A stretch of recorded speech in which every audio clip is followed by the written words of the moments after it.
Can I put it down? Are they gonna watch the video now? Hey guys, what's going on? It's Ilsun 4K here, and aside from my usual streaming content that you can catch on Twitch at Ilsun 4K, YouTube, as you're here already at Ilsun 4K, and also on Facebook Gaming at Ilsun 4K, I decided to create some content today for the old YouTube channel. Actually, this is my first video, and I'm very excited because I don't know what I'm doing. I can tell you this much though.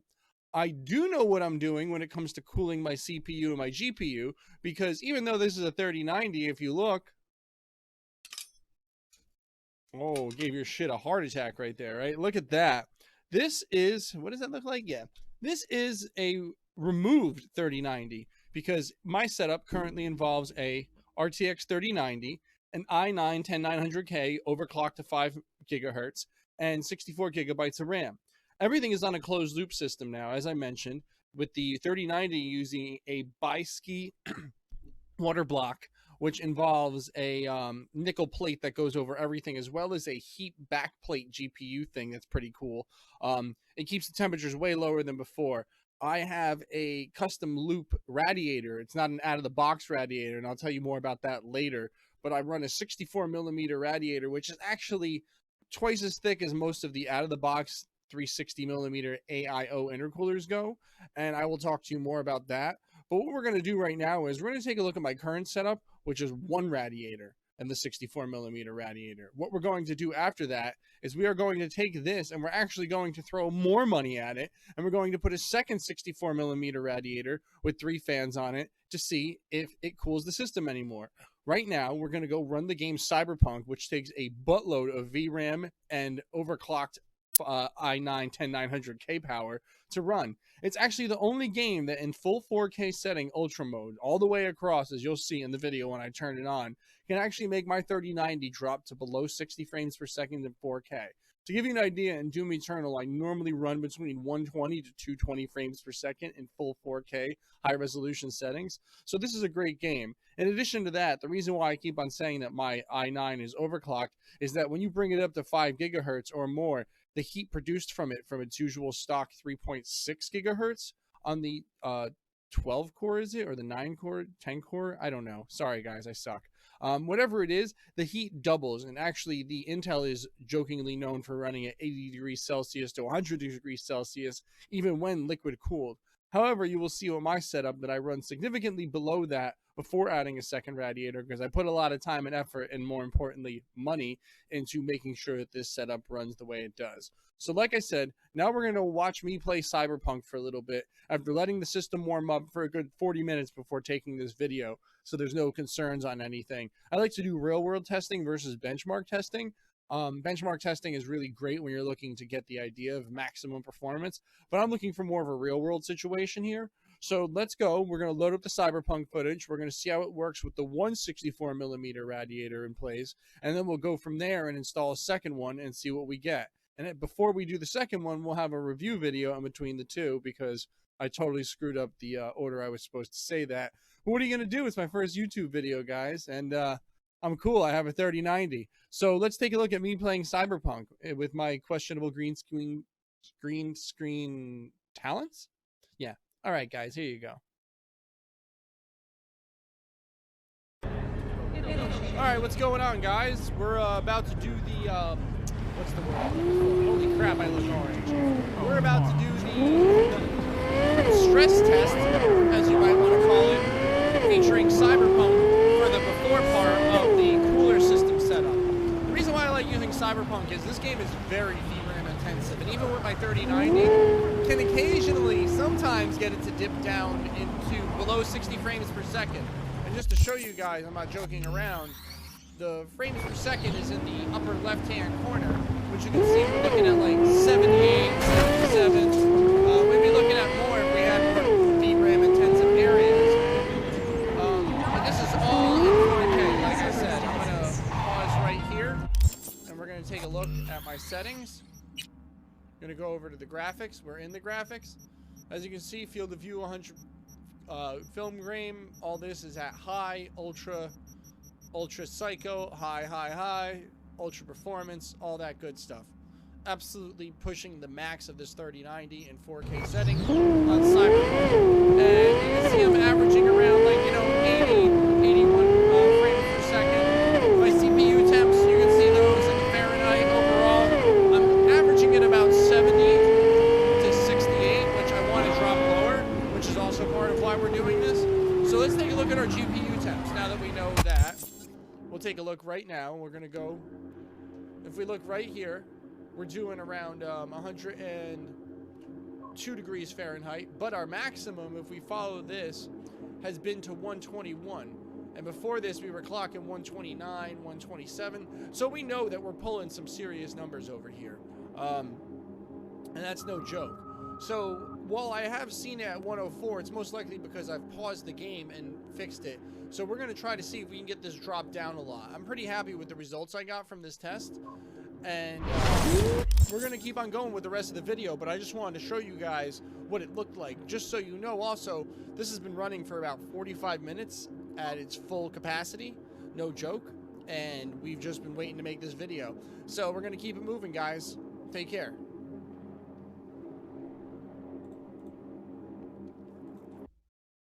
Well, guys, as you can see, my current setup is more than adequate enough to handle the cooling needed for what I'm doing. How this all started, though, and the whole idea of adding another radiator in the first place was, when I originally bought this whole setup, I had an out-of-the-box 10900K 360mm AIO intercooler for my setup. Everything was going great. I had my typical 30 to 35 degrees Celsius idle temperatures, and when I would game, I would get between 70 and 80 when I really pushed it far on the Doom Eternal 4K settings. And that's expected because, again, it's the biggest processor you could buy from Intel at the current time. From there, I decided to start overclocking it, and that's where the problem started to arise. I started having 45 to 50 degrees Celsius idles, and more of the 70 to 80 when I was gaming became more of the 80 to 90 Celsius versus before. And now I had to worry about sometimes actually running so high up to 99 degrees Celsius that the thermal protection within the CPU would cause it to shut down safely and make it so that way it wouldn't burn out, of course. So from there, I went over to the current setup of the 64mm Radiator, running that connected to the CPU cooler I have on there now, which is just some no-name copper block cooler for, the Intel Pentium series. And from there, I also bought the water block for the 3090, which, as you saw, is getting around 129 degrees Fahrenheit, which is actually 54 degrees Celsius, which is really impressive because before I had the cooling system the way it was now, and I was just running the stock fans on the Founder Edition, I was getting like 70 degrees Celsius when I was overclocking it to like 2000 megahertz. Now I'm actually getting it to the point where, as you saw, I'm only hitting 53 degrees Celsius. So I dropped quite a good amount of temperature from just doing that.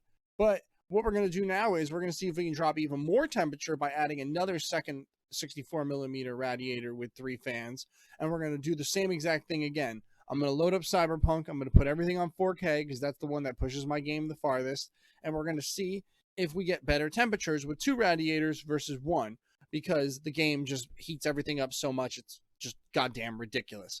So I'm going to go do that, get it started up after I install the 2 things, and we're going to watch a video footage of me and see how it looks and watch how it goes. From there, we'll do a conclusion video afterwards and go from there and see how we all had it and if it was worth it to spend all the money that I did for no goddamn reason. Or was it? Alright guys, what's going on? We're back here again at Cyberpunk. I'm at some of the parts that push my machine the hardest. If you look in the upper left hand corner, you'll see where we're at frame rate wise. You might even see it dip a little bit below. Before we do anything else, let's go to the settings to confirm that we're still on the same graphical settings, which we totally are. If you look at that, there's no need to lie here, folks. I didn't spend all this money to lie to you. I spent all this money because I have a serious problem in my head. But all that aside, we need to keep this whole thing going. And, we're beating on it right now. We're going to really drop the frame rate because this is what really gets the juices flow into that 10900K. Looks like we're pulling around similar temperatures in the oh man, that guy, I didn't see him coming at all. We're pulling similar temperatures with the CPU, it seems. We're going to keep on pushing this a little bit, and we're going to take a look at the GPU in just a second. Remember, we're not going to look at just the regular temperature of the GPU. We're going to look at the overall temperature and the high points too. Because this could say 108 degrees, but it could say it's been at 124 degrees, and I'm just not at that point where I'm pushing it.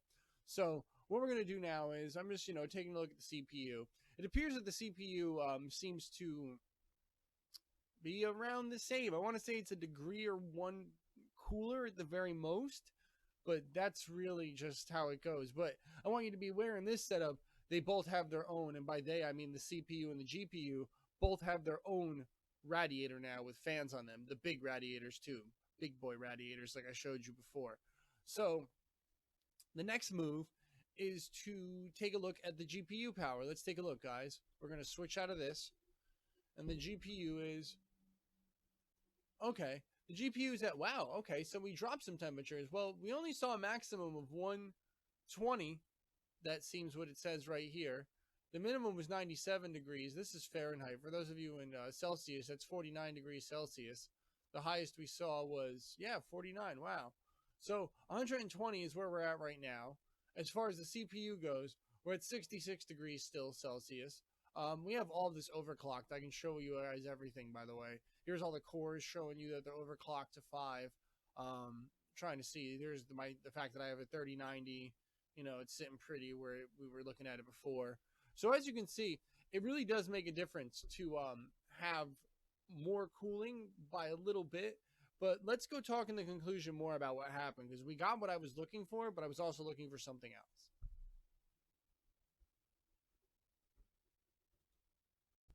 Well, guys, as you saw, we definitely dropped some temperatures, but the question is, how much and was it worth it? We went from a maximum of 129 degrees Fahrenheit to drop down to a maximum of 124, with that new average being 120 versus the old one of actually being an average of 124. So in theory, we dropped a maximum of 9 degrees across the board. But to give you an idea, to drop that 9 degrees, I actually had to spend $100 for the radiator, plus another, what was it, for the fittings. Let me see, like another $4 or $5 for the fittings. And then from there, the tubing, and et cetera, et cetera. So really, for $160, including the fans, you got to figure I dropped 9 degrees. That depends on who you are. To be quite honest with you, I think if you have a closed loop setup, which I would recommend 9 times out of 10 versus air cooling of any kind or out of box AIO intercoolers, I would recommend getting 164 millimeter radiator with the 360 millimeter setup for 3 fans, because that's more than enough. As you saw, I have the biggest and baddest units you can kind of have to cool, especially if we're talking overclock. 10900K and a 3090. Really, just 164 millimeter closed loop system will be enough for more than all of you to handle this. However, if you're looking to chase every last bit, two of them doesn't hurt either. Hell, you could even go crazier than me and do the one that's 420 millimeter with 4 fans on a 64 millimeter wide radiator, which might be something I do one day.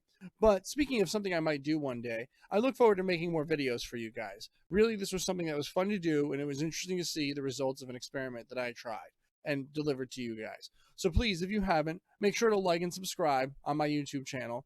Please follow me over at Ilsun4K for Twitch and Instagram. Make sure you look me up at Ilsun, as I'm working to get the Ilsun4K name on Facebook, because I'm also on Facebook Gaming, amongst other things. More or less, I just want to say thank you again. I look forward to hearing from you guys. Make sure to like, comment, subscribe, whatever you want to do. Just make sure to send in support. Thank you again, and take care.